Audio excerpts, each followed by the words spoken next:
Peter here from the Metalist today. I'm standing with Aaron of Mighty Intervals. They played Krank'd Up last night for Krank'd Up 2017. Thanks for coming. Thank you for having me. How was your evening? It was amazing. It was eventful, but it was amazing. It was an adventure. We had a bit of drama. The weather decided to play tricks on us. Let's be honest. A little bit. And what was your mindset during that time? A lot of things. There was a chance we would either have to cut music and play a little less than we anticipated, which is obviously not ideal when you fly, like a collective 26 plus hours or whatever it is to get here. But really we just tried to, stay calm and cool and figure it out. Everyone had a pretty decent mentality. We were all pretty optimistic. The weather passed, got the whole set in. We were considering playing inside the little sports bar and going punk rock on it. Apparently that wasn't safe. They didn't want that. So we waited for the weather to go away. It went away. Had a great show. So it was awesome. Great. Tell me about your expectations with the crowd when you came down to South Africa. Yeah. And what you actually experienced at the end.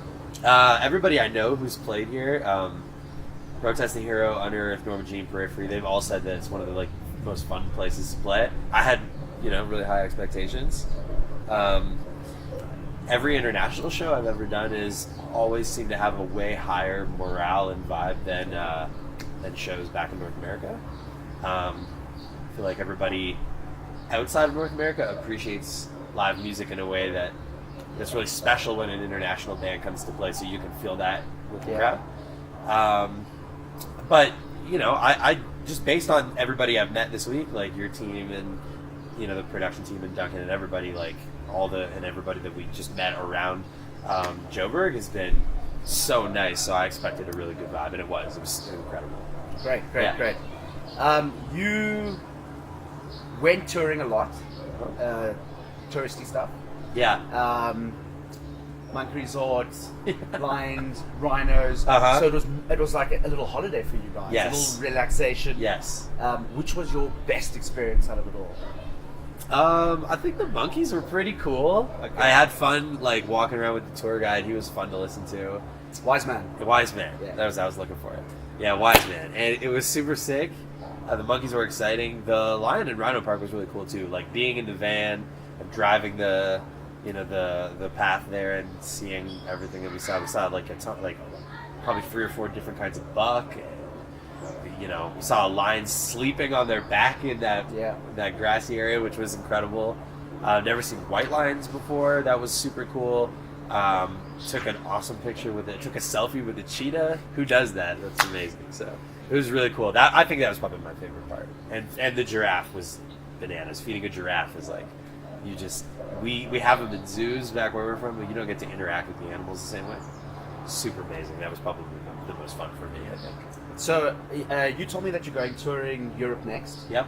Got 2 days break in between. I have a couple weeks, but on the tour I've only got 2 days off. That's what we're talking about. So the difference between that and what you experienced here. Oh yeah.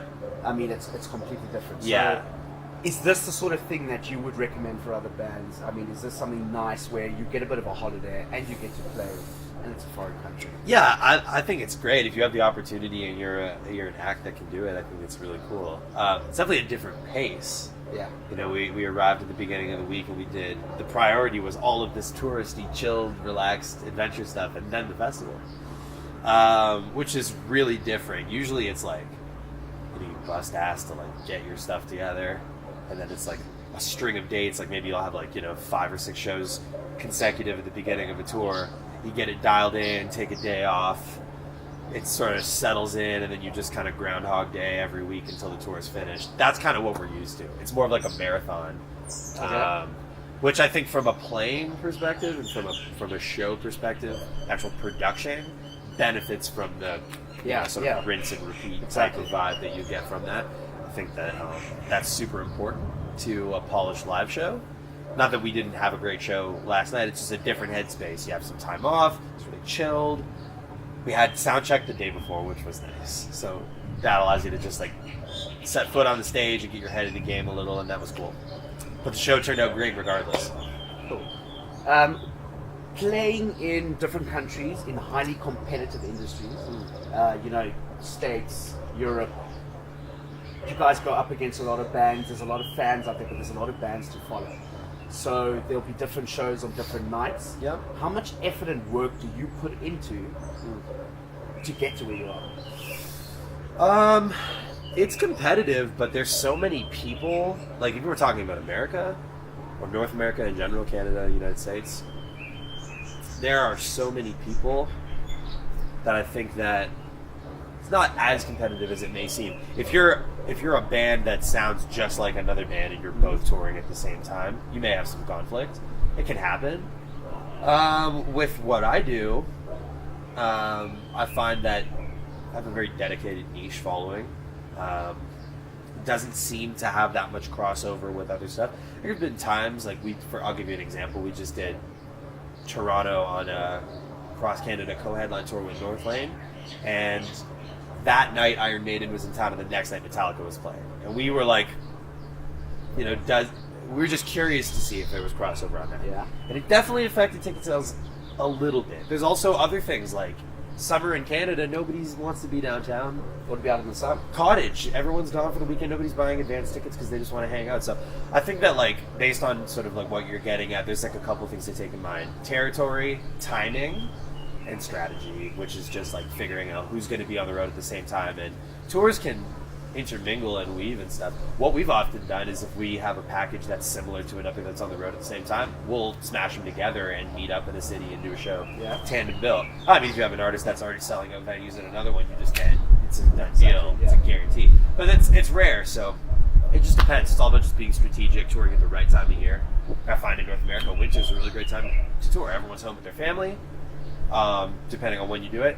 And people are more inclined to stand inside in a hot venue and have fun at a show rather than when it's nice outside and they just want to go to the cottage. So. You enjoyed your trip?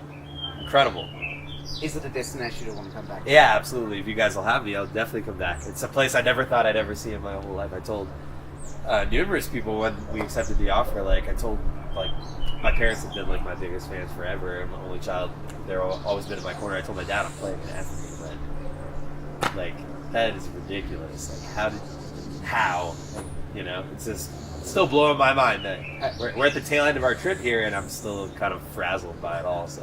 Has South Africa always been a destination, or is it something more recent? No, definitely recent. In the last couple of years, like since I became aware of Krank'd Up, actually. Yeah, straight up. Protesting Hero, Unearth, Norm Jean Periphery. Like, those are big bills. You see that regardless. And I was intrigued by it, and the protest guys were like, "Oh, you gotta go." As soon as I saw the offer, I didn't even flinch. So the list you just named, would your band be added to that list of references? Oh yeah, I mean, I won't shut up about this. Like, I get to go home and tell people I played in South Africa. Everyone wants to know about it. It's amazing. Absolutely amazing. Yeah, it's so cool. Cool. Thanks for doing the interview. Dude, pleasure. I know that you're feeling a bit tired. Yeah, it's been a long journey. Yeah, I hope man. you're feeling relaxed, and I hope to see you again. Absolutely, dude. Thank Thanks you, a man. I lot. appreciate it, buddy. Thank you. That was Aaron.